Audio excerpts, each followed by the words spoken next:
They handed me a tray and told me not to touch the guests. Before starting the story, please subscribe and like the video and listen through end for chill. The first thing they noticed about me wasn't my face. It was my shoes. Plain black flats. No heel, no shine. Functional. The kind you wear when you expect to stand for a long time and don't want to think about your feet. The kind you wear when you don't expect to be seen. That's when the woman in the navy blazer smiled tightly and said, "Catering comes in through the side entrance." I thought she was joking. She wasn't. I stood there in the marble lobby of Hawthorne Law School, under chandeliers that looked like frozen fireworks, holding my coat over my arm. Students and donors flowed past me in pressed suits and silk dresses, their laughter echoing against stone walls engraved with the names of families who'd bought their way into permanence. The woman glanced at my shoes again. "Kitchen's that way," she added, already turning her attention elsewhere. I could have corrected her. I didn't. Not yet. My sister, Claire, was being honored that night. Top of her class, editorial board, judicial internship lined up before graduation, the kind of resume that gets framed and whispered about. She'd invited me herself. "You should come," she said on the phone weeks earlier. "It's important." Important was a word Claire rarely used casually. Growing up, everything she did had weight. Grades mattered, appearances mattered, people mattered, especially the kind who could open doors. I was the older sister, the quiet one, the one who dropped out of college at 19 to work 2 jobs so she could finish hers. Claire never said thank you for that, but I didn't have to. I'd made peace with the shape of our lives long ago. Still, when she asked me to come, I took the day off work, bought a simple dress, pressed it myself. No jewelry except a thin silver chain I'd worn for years. I wasn't there to impress anyone. I was there because she asked. After the first mistake, it kept happening. A man with a donor badge handed me his empty glass without looking at my face. A woman snapped her fingers and said, "More champagne, please." Someone else asked where the restrooms were, then sighed when I answered, like I'd taken too long. I noticed how easily people erased me, not with cruelty, with certainty. They were certain I didn't matter. And the strangest part? My sister saw it. I caught her eye across the room once while a group of her classmates laughed around her. Her smile faltered when she noticed a man asking me to clear a table that wasn't even set. For a moment, I thought she might come over. She didn't. She turned back to her group. That hurt more than the rest. I'd been invisible before. When our mother got sick, I was the one who learned how to read insurance forms. When bills piled up, I worked late shifts. When Claire needed quiet to study, I learned how to make myself small. Teachers praised her brilliance. Neighbors asked about her future. No one asked about mine. That was fine. I told myself it was fine. But standing there under those chandeliers, being mistaken for staff by people who believed the world sorted itself neatly by clothing and posture, something old stirred in me. Not anger, recognition. The event coordinator finally approached me near the back of the hall. "You're not in uniform," she said, suspicious now. "I know," I replied gently. She frowned. "Then why are you—" Her sentence was swallowed by the sound of a microphone tapping. The dean stepped onto the stage. "Ladies and gentlemen," he began, voice booming warmly, "thank you for joining us tonight to celebrate excellence, leadership, and generosity." I felt the room settle. "This institution," he continued, "stands on the shoulders of those who believe in access, in opportunity, and in lifting others when the path is steep." I clasped my hands in front of me.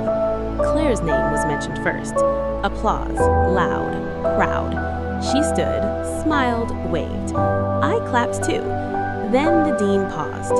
"And finally," he said, "we'd like to recognize the individual whose quiet contribution made this year's public interest scholarship possible." The room leaned in. She requested anonymity until tonight, but she agreed to let us say her name, so long as we said it correctly. A polite chuckle rippled through the crowd. My heart beat once, then twice. "Please join me in thanking our keynote donor," the dean said, reading carefully, "Miss Eleanor Hayes." My name, spoken cleanly, clearly, across the entire room. The silence was instant, sharp, heavy. Heads turned, not politely, but urgently, searching, confused. The coordinator beside me went pale. Someone whispered, "Who?" Another said, "That's not." I stepped forward, not quickly, not slowly, just enough. The lights caught my face. Recognition spread like a bruise. The man who'd handed me his glass stared. The woman who snapped her fingers froze mid-motion. Claire turned fully this time. Her smile didn't reach her eyes. I walked to the stage as the applause returned.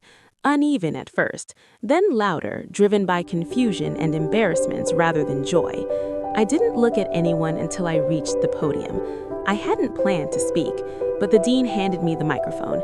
Anyway, I could have told them about my career, about the business I'd built quietly over 2 decades, about the foundation I ran that funded scholarships for students like my sister, students who worked hard but didn't come from the right families.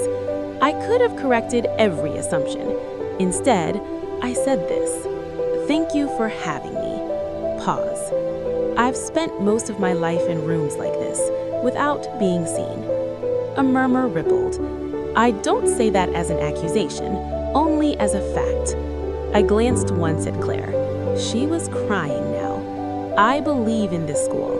I believe in what my sister will do with the education she's earned.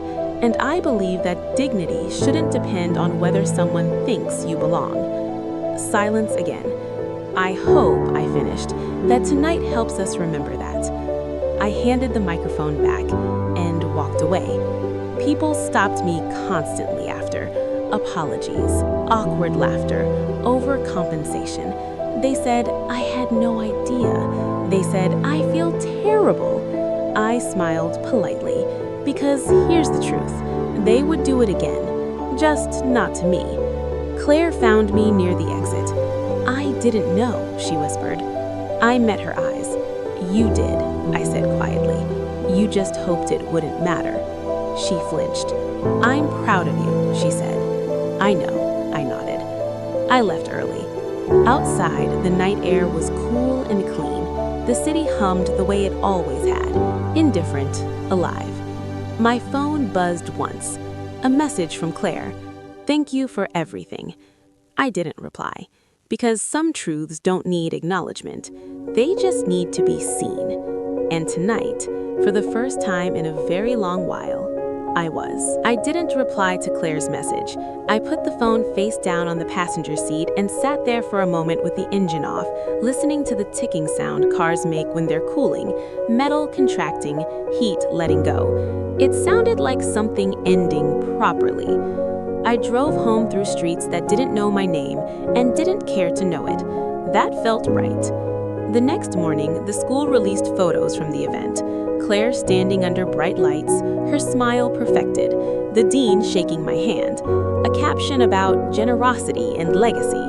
They cropped out the moments before my name was called. They cropped out the empty glasses stacked into my hands, the finger snaps, the sideways looks, the way I stood near the wall like I was waiting to be dismissed. Institutions are good at editing memory. People are even better. Within days, the calls came, from board members, from donors, from people who had suddenly always admired my work. They wanted lunches, panels, visibility. I declined it all. Not out of spite, out of clarity. I hadn't funded the scholarship to be known. I'd done it because I remembered what it felt like to be brilliant and tired and unseen. Because I remembered being the one who stayed behind so someone else could go forward. That part of me didn't need applause. It needed rest. Claire never called again. She sent one more message a week later. "I hope we can talk when things calm down." Things hadn't been chaotic. They had just been revealed. I imagined her walking the halls of Hawthorne Law now, classmates whispering, professors reassessing. The story had shifted. Her success no longer looked solitary. People knew someone had carried part of the weight for her. That knowledge changes how admiration feels. It's heavier, more complicated. She'd learn to live with it, or she wouldn't. Either way, it wasn't mine to manage anymore.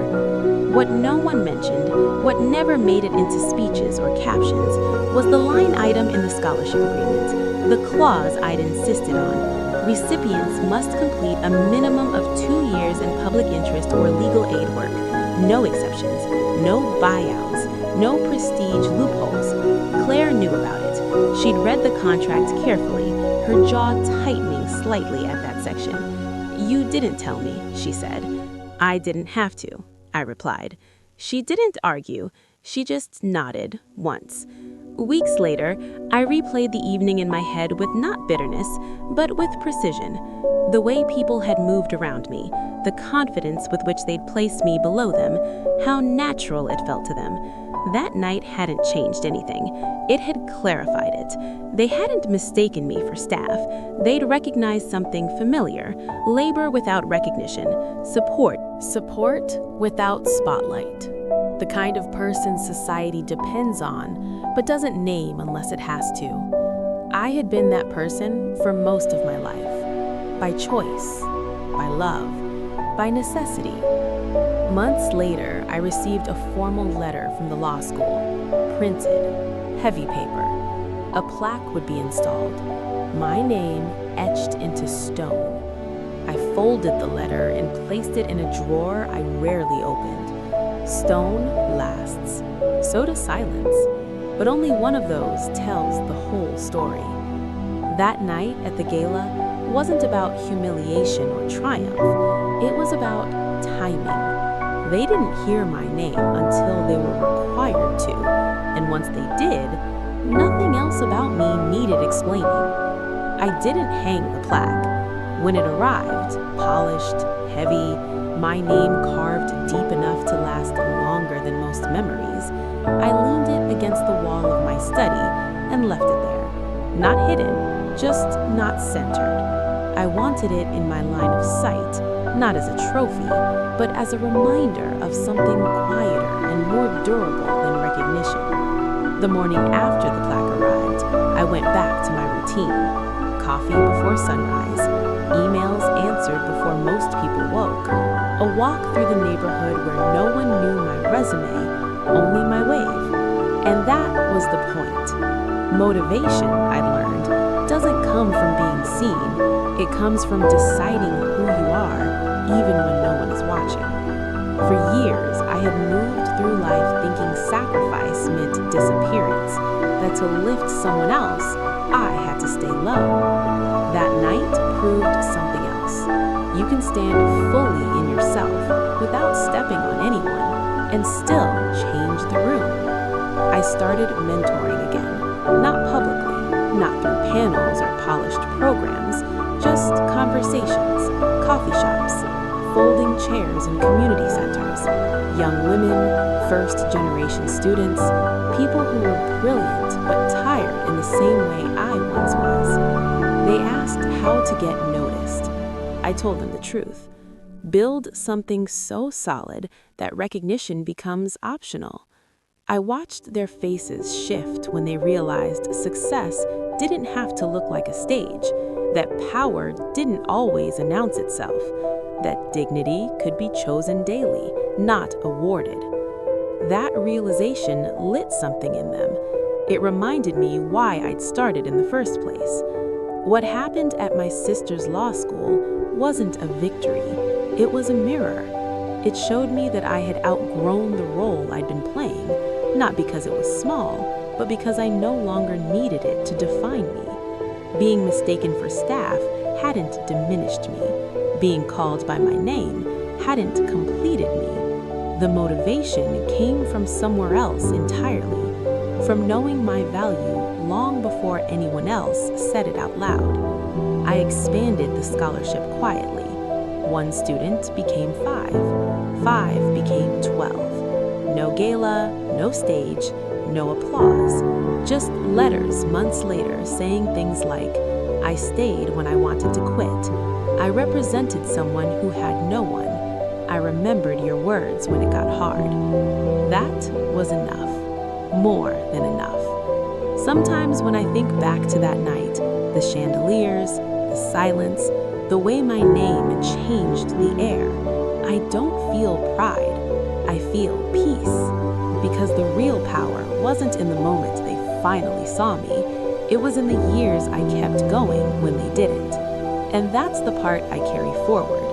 Not louder, not sharper, not seeking approval. Just steady, just certain, just free.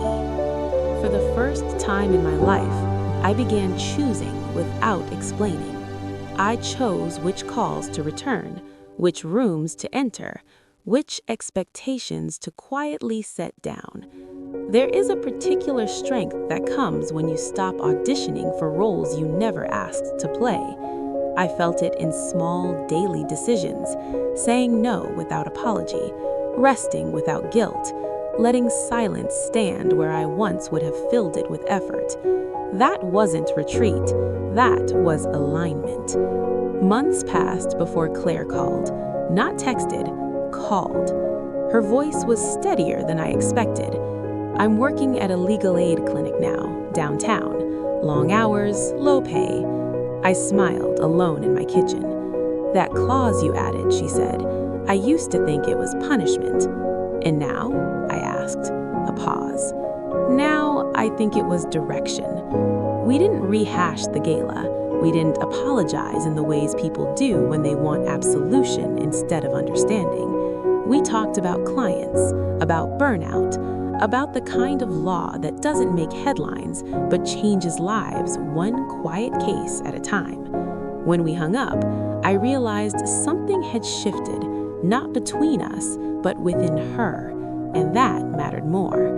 Legacy, I learned, isn't what carries your name, it's what carries your values when your name isn't there. I stopped thinking about how I'd be remembered and started thinking about how people would move differently because of choices I'd made. Who would stay in school? Who would speak up? Who would recognize themselves in rooms that once felt hostile? That kind of impact doesn't need stone or ceremony. It travels person to person. I still walk into rooms where I'm underestimated, sometimes by design, sometimes by accident. The difference is, I no longer correct it unless it serves a purpose. Confidence isn't loud. It doesn't rush to be understood. It waits, and when it speaks, it doesn't explain, it acts. I've learned that people reveal themselves quickly when they think you're invisible. That information is useful, clarifying, free. If there's one thing that night gave me, it wasn't validation, it was permission. Permission to stop shrinking, permission to stop overgiving, permission to build a life that didn't require anyone's recognition to feel complete. I wasn't elevated when my name was called. I was already standing, and now every step forward is mine, chosen, grounded, and intentional. That's the kind of motivation that doesn't fade, because it doesn't come from being seen. It comes from finally seeing yourself and refusing to look away. If that story gave you chills, drop a like, subscribe, and comment so I know you made it to the end. I've got another one. See you then.